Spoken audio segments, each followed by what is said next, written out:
everyone. Welcome back to another episode of Mastering English with Podcasts.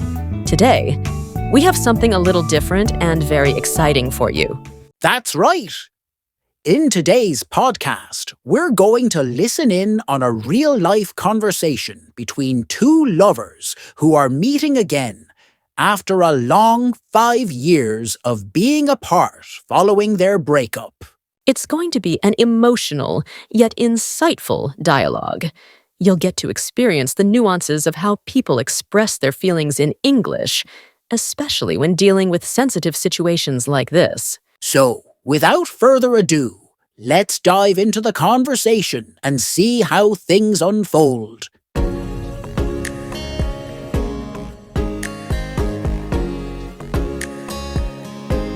Liam, is that really you? Emma, I can't believe this. After all these years. Yeah, 5 years. It feels like a lifetime. I didn't expect to see you here. I thought you moved away. I did. But I came back a few months ago. This park, I guess I just needed some fresh air and familiar places. It's strange, isn't it? How life takes us in different directions. And yet, here we are. Yeah, it's crazy.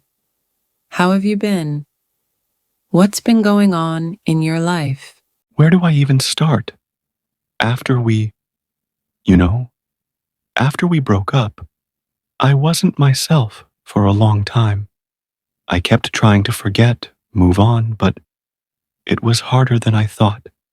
I focused on work, tried dating again, but nothing really felt the same. I know the feeling.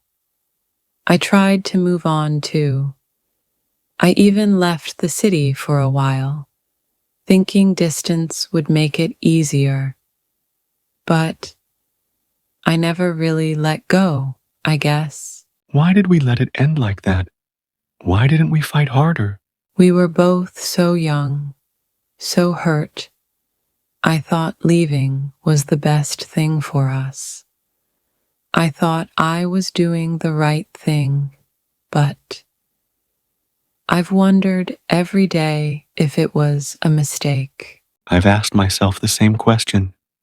Every day. I kept wondering, if we had just talked more, if we had been more honest about what we were feeling, maybe things would have been different. I thought I was protecting myself, but I was just building walls. I missed you, Liam. Every day. I missed you too, Emma. So much. What happened in your life, Liam? After we ended, I always wondered. I tried to stay busy, Work was my distraction. I got a promotion, traveled a bit for the job. But no matter where I went, there was always something missing. I couldn't fill that space. The one you left. I tried traveling too, but it felt empty. I thought maybe I'd find myself, or forget you.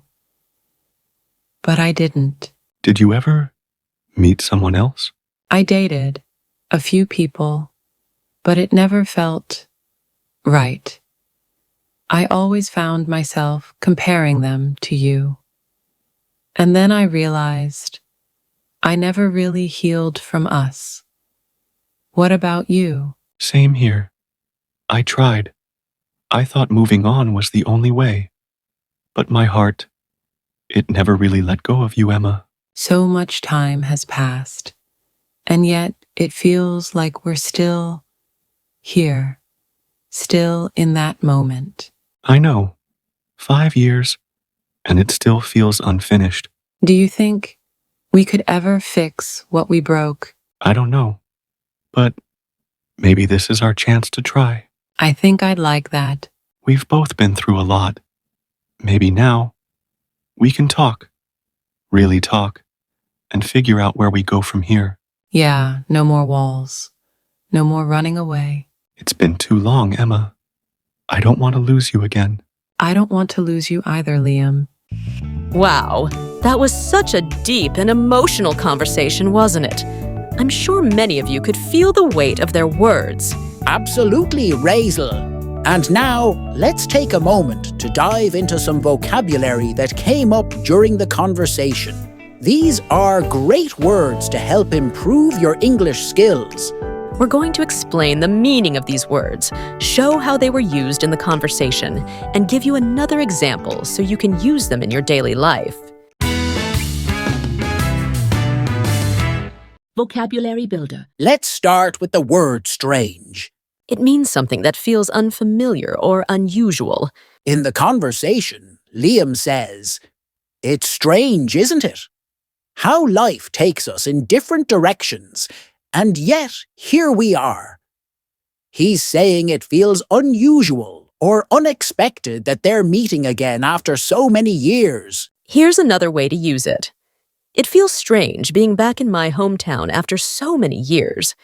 You can use strange when something feels out of the ordinary. Next, we have the word wonder. To wonder means to think about something and be curious about it. In the conversation, Emma says, "I always wondered every day if it was a mistake." She's saying that she thought about it and questioned whether breaking up was the right decision. Another example could be, I wonder if it's going to rain today. It's used when you're thinking or being curious about something. Next is the phrasal verb figure out. Figure out means to understand something or find a solution. In the conversation, Liam says, "We can talk, really talk, and figure out where we go from here." He means they can work together to understand or decide what to do next. Here's another example. I need to figure out how to fix my computer. It means to find a way to solve the problem. So, there you have it. Try using these in your own speaking or writing. Remember, the more you practice, the more comfortable you'll become with new vocabulary. Wow, what an episode.